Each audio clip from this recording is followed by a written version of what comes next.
Hello everyone, welcome back to my channel. তো তোমাদের সাথে পিকনিকের ব্লগ তো শেয়ার করেইছি, এবারে চলো শেয়ার করি যে আমাদের পিকনিকে কি কি মেনু হয়েছিল। তো এখানে আমি প্লেট নিয়ে বসে পড়েছি, আর এখানে ফার্স্টেই দিয়েছিল আমাদের ঝুরি আলু ভাজা। আর কার কার ঝুরি আলু ভাজা খেতে ভালো লাগে আমাকে কমেন্ট করে জানিও।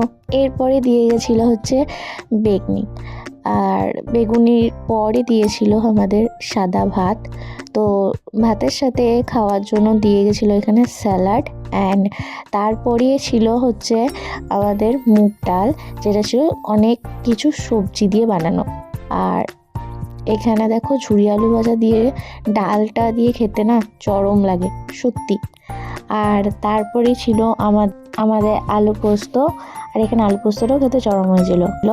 আর এখানে আমাদের চলে এসছে শো স্টপার মাটন, আর মাটনটা এখানে প্রচণ্ড সফট হয়েছিল গাইস, সত্যি বলছি। আর এখানে দেখো এরপরেই ছিল চাটনি, পাঁপড়, আর ছিল গুড়ের রসগোল্লা, যেটা আমার খেতে খুব ভাল লাগে, আর ছিল পান। তো এই ছিল। তো বাই।